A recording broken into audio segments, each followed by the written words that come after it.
Sawadee Tukunaka, bonjour tout le monde, j'espère que vous allez bien. Alors dans cette vidéo, je vais interviewer deux guides thaïlandaises qui sont francophones et je vais leur demander la vérité sur les guides en Thaïlande. Comment devient-on guide? Qu'est-ce qu'il faut faire? Comment elles ont vécu la période de pandémie, etc., etc. Elles vous expliqueront ensuite ce qu'elles proposent et comment elles veulent voir le tourisme se développer en Thaïlande. Je vous retrouve juste après le générique.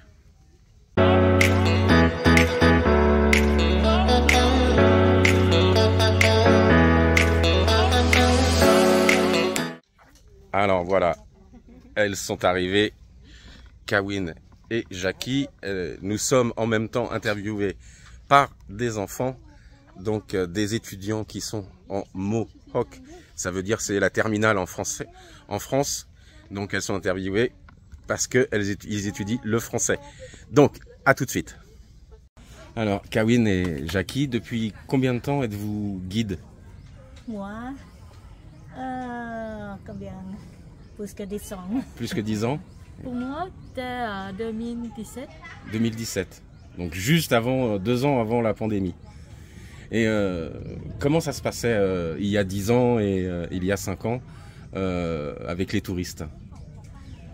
Avant, c'était très bien, beaucoup de touristes. Beaucoup de touristes. Beaucoup de touristes. Qui viennent en Thaïlande. Je croyais beaucoup. Ouais. Mais pourquoi vous avez choisi, parce que vous êtes francophone, pourquoi vous avez choisi justement la francophonie et pas l'anglophonie? J'aime beaucoup la langue. La langue? Oui. Pour moi, j'aime bien toutes les langues étrangères. Pas seulement le français. Je peux faire aussi les touristes anglophones. Et je peux faire aussi apprendre des autres langues étrangères, par exemple le chinois, l'allemand, pour faire le guide également, si c'est possible. Moi quand même, j'aime beaucoup les langues. Mais pourquoi guide? Est-ce que c'est le contact humain? Les différentes cultures? Qu'est-ce qui vous... Oui. C'est quelque chose qu'on doit profiter. Oui. Parce que à rencontre aux touristes toujours, oui, ça nous donne plus de confiance aussi pour la communication, pour savoir plus des cultures différentes. Et par exemple, oui, ce qu'on a envie le plus, oui, c'est faire tout le monde sait savoir que la Thaïlande est un beau pays dans tous les parties. Par exemple, par exemple, la religion, la culture, la cuisine, etc. Ouais. Oui, bah c'est un peu pour ça que moi je vis aussi en Thaïlande. C'est pour la culture, la cuisine, mais aussi ma femme qui est derrière nous. Que j'ai rencontré ici il y a 8 ans, donc voilà. Pour chercher votre cœur. Voilà, c'est ça. Et ici les chansons chantent, la plupart des chansons chantent. Oui, tout à fait. Le sourire, tout le temps le sourire. C'est, on appelle bien le pays du sourire. Donc, avant la pandémie, comment travailliez-vous? Je travaille quand même, mais pas beaucoup. Moi, j'ai des élèves d'apprendre la langue. Vous étiez freelance, guide freelance? Vous travaillez? Oui. Oui, le freelance. Normalement, je travaille pour le bureau de TUI. Vous connaissez? TUI. TUI. Oui, TUI. Je travaille pour TUI et j'ai aussi mon petit bureau sous le nom Jackie Voyage. D'accord. Donc TUI Voyage et Jackie Voyage, d'accord. Et quelle région, vous vous occupez de quelle région? Je suis née ici, le marché Bang Nam Phung, juste à côté. Je suis née juste à côté. Je suis née dans la région du nord, le sud.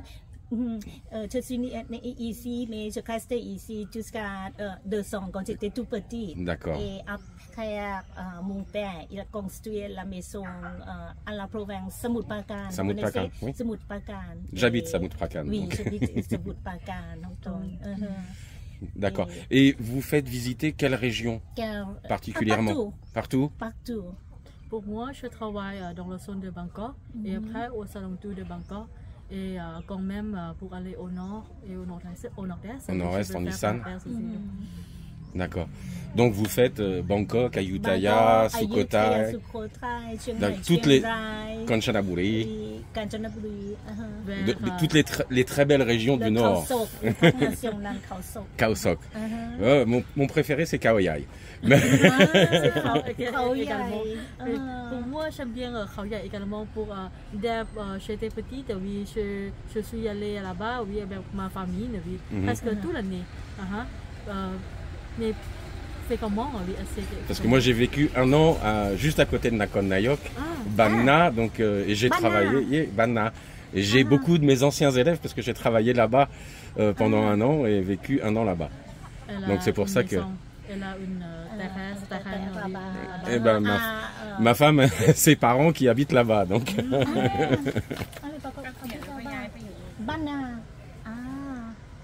Coucou. D'accord. Financièrement, est-ce que c'est cher de prendre un guide en Thaïlande? Je pense que si par exemple pour une journée. Pour une journée, visiter Bangkok, combien est-ce que ça coûte? Si vous faites la comparaison au salaire de guide au Singapour, c'est moins cher qu'en Thaïlande. Oui, Singapour, c'est l'une des villes les plus chères au monde. Donc, mais par exemple, ça coûterait combien si je vous dis un ordre de prix large, sans compter les visites, le prix des visites ou autres. Voilà, juste le salaire de guide par exemple. Tout le monde. Alors, j'ai discuté un petit peu avec Kawin. Bon, mes cheveux sont pas terribles comme d'habitude. J'ai discuté un petit peu avec Kawin parce que elles n'ont pas répondu, elles n'ont pas voulu répondre au départ sur les prix normaux d'un guide, d'une journée avec un guide en Thaïlande et spécialement sur Bangkok. Mais Kawin m'a expliqué franchement et clairement que c'était très difficile de chiffrer car c'est selon ce que vous voulez faire. En gros, si vous prenez une agence de voyage, ils vont vous facturer entre 2000 et 3000 bahts, c'est-à-dire que entre 60 et 80 euros pour une journée. Mais si vous prenez un guide freelance, c'est-à-dire qu'il devra tout organiser par lui-même. Donc voilà, c'est complètement différent, c'est-à-dire qu'elles vont faire beaucoup plus de travail, beaucoup plus recherché et beaucoup plus pointu que par une agence de voyage.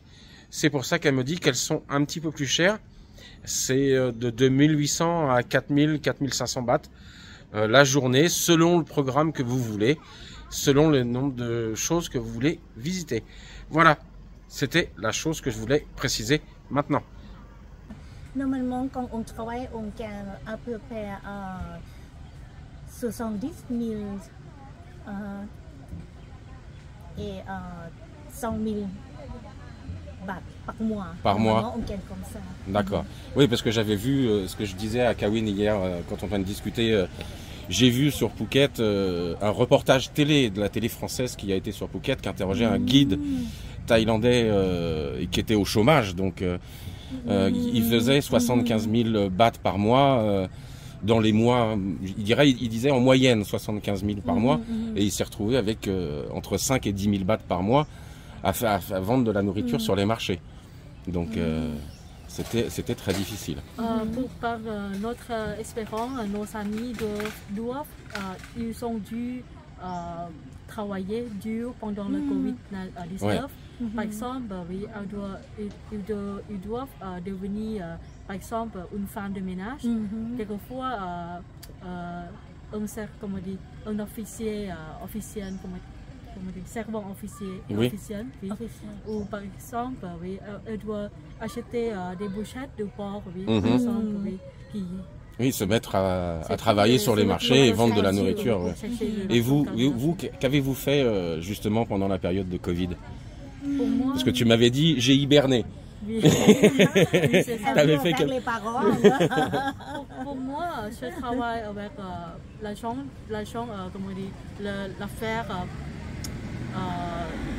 l'affaire personnelle, familiale. C'est que ma famille s'occupe de coton, des bandages, oui, par exemple, oui. C'est pour bandages stérilisés. Oui, oui, pour les hôpitaux, pour les pharmacies, oui, par exemple. Donc c'est bien, ça Donc, t'a sauvé la vie, je dirais. Mais j'étais triste oui, pendant la pandémie parce que en général je travaille toujours. Mais après je manque de travail et je pense que ça me donne l'envie de travailler plus efficacement quand j'aurai du travail à l'avenir proche. Alors, par exemple, maintenant. Moi, je veux vous féliciter déjà. Votre français, il est parfait. Donc, pour moi, ça m'aide énormément pour faire une vidéo comme ça. Donc, comment on devient guide en Thaïlande? Parce que il faut savoir que je le dis aux Français qui m'écoutent et qui nous regardent. Les étrangers n'ont pas le droit de devenir guide en Thaïlande. Oui. Qu'est-ce qu'il faut pour un Thaï pour devenir guide? Pour un Thaï, On doit regarder vers. Non, vous me regardez moi, Okay, c'est très bien comme ça. Alors, comment devient-on guide? Il faut passer un examen, qu'est-ce qu'il faut faire? oui, il faut passer l'examen. Un examen écrit? Écrit. Et également la chambre, comme on dit comment, l'éducation dehors de site, oui, c'est la chambre éducative, non? C'est ça. On doit aller aux autres provinces pour étudier le style architectural, oui. Par exemple, pagoda ou le monument bouddhiste ou les plaçadas ou les châteaux au style khmer, oui, on doit absorber toutes les informations et toute l'histoire. Oui, de notre maître, de notre professeur. D'accord. Oui, c'est ça. Donc, et combien ça coûte de devenir guide? Parce que c'est pas gratuit. Il faut une licence, il faut passer une formation. Il faut passer l'examen de France quelque chose.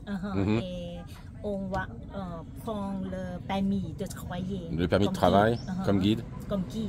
Est-ce que ça coûte cher justement de passer l'examen? Est-ce que c'est payant? Maintenant, c'est très cher. Maintenant, c'est 50 000 bahts. 50 000 bahts, ça fait c'est trop cher maintenant. 1500 euros. À peu près 1500 euros, oui, c'est ça. Oui, c'est très cher 1600, 1700 euros, à peu Mais près. moi, quand j'ai payé depuis longtemps, c'est pas cher. 2000 bahts, quelque chose. Il faut payer tous les ans? Faut payer... Non, une seule fois? Une fois après la formation de guide, oui, on obtient tous les 5 ans. la carte ou la licence de guide, oui. On peut utiliser faire le guide partout, mais après 5 ans après, on doit renouveler la licence. Oui. C'est comme pour moi en tant qu'enseignant, je dois renouveler mon work permit tous les ans. Et on paye que 500 bahts. On ne paye que 200 bahts. 200 bahts seulement. Ça va, c'est bien. Par 5 ans. D'accord. Alors, Kawin, tu m'as demandé hier, est-ce que tu pouvais parler un petit peu de comment tu vois le tourisme dans le futur en Thaïlande, dans le futur en Thaïlande. Tu m'as parlé d'écotourisme. Qu'est-ce que toi, tu voudrais que les touristes fassent? Par exemple, oui, c'est très facilement, mais c'est un peu difficile, c'est concret. Mais aujourd'hui, il y a beaucoup de touristes à Bangkok. Par exemple, commencer de Bangkok. Si il y a toujours des embouteillages, de la pollution, etc., je pense que si on peut changer un peu le transport public, ou on peut utiliser le transport public, de transport privé au vélo, oui, ça peut nous aider. Comme ici à Bang Kha Chau. Par exemple. Mais c'est très dangereux. Oui, c'est dangereux. Mais on peut mélanger le transport public avec le vélo tout ensemble, oui. Par exemple, chez une route également, une route pour faire du vélo du pont, c'est quoi? Du pont du pont, c'est quoi? On tourne à la droite, oui, vers la place de Dusit, où il y a la statue équestre du roi Ramazan, et après on retourne à l'est C'est là où avait lieu avant la Red Cross Fair. Pardon? Le Ratchadamwen, oui, c'est les Champs-Élysées thaïlandais. Oui, c'est comme l'avenue la plus beau avenue en Thaïlande, à Bangkok, oui. Et après, on va visiter des temples autour de zone de Dusit et Thewet. Retourne vers le district ou la zone ou le quartier de Pranakhon pour faire comparer les tombes du Bouddha couché, le tombe de l'aube, le quartier Wang Lang, oui, par exemple. Oui. Et après, on continue vers le quartier chinois en vélo, en utilisant des vélos pillés, des vélos pillants, oui, c'est ça. Et après, retourne en métro, continuer en métro, vers le parc Lumpini pour faire un tour en vélo au parc. Et puis on peut retourner par le bateau de Seine sur le canal Seine-Seb vers la même place, vers le même rendez-vous. Donc oui, ce qui est intéressant, c'est que vous ne proposez pas qu'un tour en taxi ou en van, c'est-à-dire que vous faites du métro, du vélo, du bateau, tout est possible dans la même journée. Pour moi, pas vélo. Pour moi, non. Oui. Et je crois que si on peut changer de transport privé au vélo à faire un concours que les touristes toujours fait comme on fait, c'est possiblement donne l'avantage à l'ambiance, à l'environnement et pour l'écotourisme également. D'accord. Jackie, qu'est-ce que tu veux dire aux Français qui vont venir?